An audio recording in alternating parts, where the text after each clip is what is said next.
मटकापुर गांव में दीनू नाम का एक गरीब कुम्हार रहता था। वह बहुत मेहनती और ईमानदार था, लेकिन उसकी आर्थिक स्थिति अच्छी नहीं थी। पर वह अपना घड़ा बनाना नहीं छोड़ा था। वह रोज अपने चाक से सुंदर और मजबूत घड़ा बनाता था। गांव के आसपास के लोग उसका घड़ा खरीद के ले जाते थे और उसी से उसका घर चलता था। दीनू अपने काम के प्रति पूरी तरह से समर्पित था, जिससे सभी लोग प्रभावित रहते थे। पर दीनू को अपने कार्य पर जरा सा भी घमंड नहीं था। वो बहुत ही सरल था। एक दिन गांव के जमींदार ने दीनू को बुलाया। दीनू भाई, आपको जमींदार साहब बुलाए। ठीक है संपत भाई, चलता हूँ। दीनू संपत के साथ जमींदार के घर जाता है।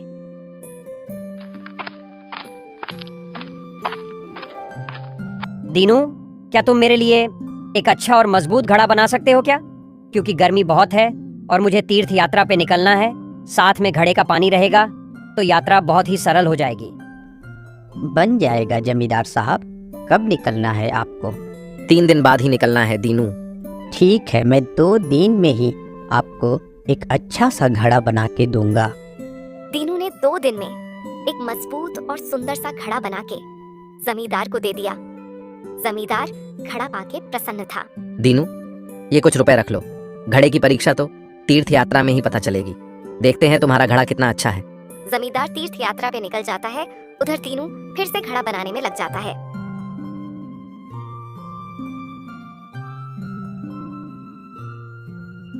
मटकापुर का ही एक और कुम्हार भगत दीनू की चतुराई और गांव वाले जब दीनू की प्रशंसा करते तो वो काफी ईर्ष्या रखता था।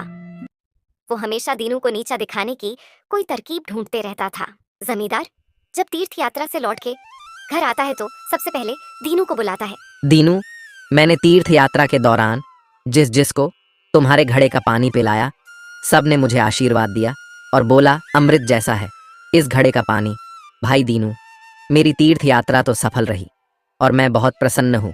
ये अनाज के 10 बोरे हैं, इसे तुम अपने घर ले जाओ। ये तुम्हारा इनाम है मेरे तरफ से। ये तो आपका बड़प्पन है जमींदार साहब। भगवान आपको हमेशा सुखी रखें। भगत ने जब जमींदार को दीनू को 10 बोरे अनाज देते हुए देखा तो और ईर्ष्या में जलने लगा। वो अगली सुबह जमींदार के पास गया।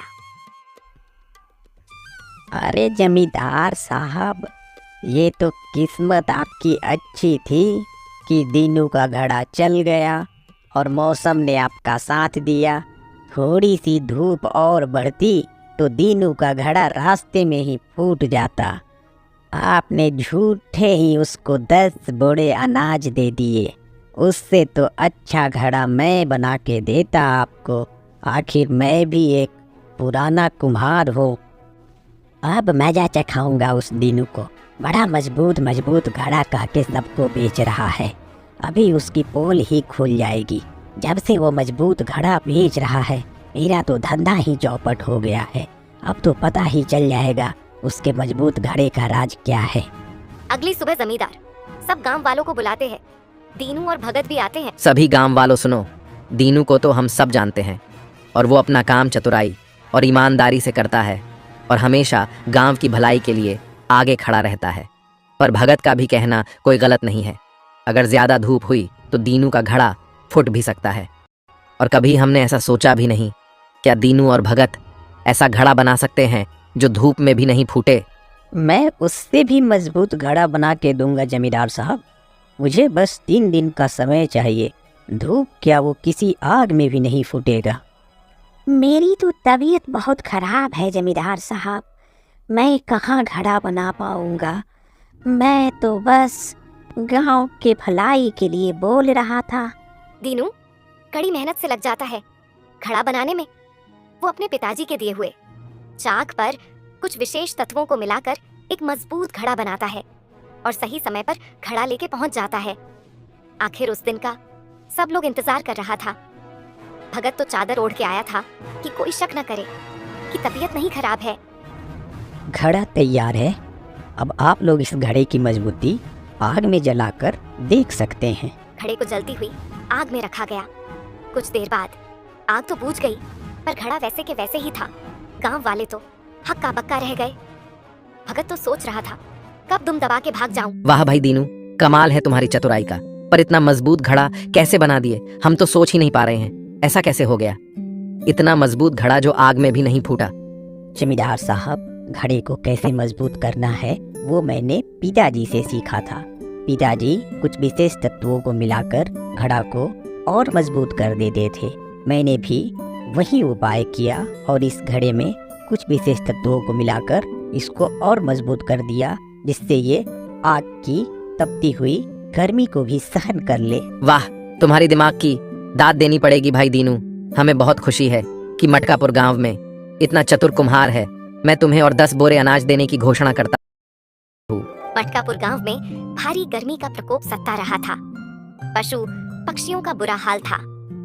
गांव के लोग तो अपने घरों में दुबक के रह रहे थे, पर पक्षियों और पशुओं का तो पानी के बिना एक एक दिन मुश्किल हो रहा था। गांव के जमींदार ने फिर से दीनू कुम्हार को याद किया। दीनू, गांव में गर्मी से पक्षियों और पशुओं का बुरा हाल है। उनको पानी मिल ही नहीं रहा है। क्या कोई उपाय है तुम्हारे पास? जमींदार साहब, मैं क्या सोच रहा था, मैं एक बहुत ही विशाल घड़ा बनाता हूँ। उस घड़े में गांव के लोग थोड़ा थोड़ा पानी सब अपने घरों से लाके डाल देंगे और वो घड़ा गांव के उस पेड़ वाले चबूतरे पे रहेगा। उस घड़े में पूरा पानी भर जाएगा थोड़ा थोड़ा डालने से, और जो भी पशु पक्षी उस पेड़ के आसपास आएंगे वो घड़े का पानी अपना पी सकते हैं, जिससे उनकी प्यास भी बुझ जाएगी और उनका जान भी बच जाएगा। वाह भाई दीनू, एक बड़ा घड़ा जल्दी से तैयार करो। दीनू ने कुछ ही दिनों में अपनी कड़ी मेहनत से एक बड़ा घड़ा तैयार किया। उस घड़े को गांव के चबूतरे के पास रखा गया। गांव के लोग अपने घरों का बचा हुआ थोड़ा सा पानी घड़े में डाल देते। दीनू की ये तरकीब रंग लाई। थोड़े ही दिनों में घड़ा पानी से भर गया और अब पक्षी और पशु आ के घड़े पे अपनी प्यास बुझा लेते। गांव के लोग भी दीनू की चतुराई के कायल हो गए। सब जगह दीनू कुम्हार की ही चर्चा थी। जमींदार और दीनू तो अब दोस्त बन गए थे। चतुर कुम्हार दीनू की कहानी हमें सिखाती है कि कठिन परिश्रम, धैर्य और बुद्धिमानी से हम किसी भी चुनौती का सामना कर सकते हैं और सफलता प्राप्त कर सकते हैं।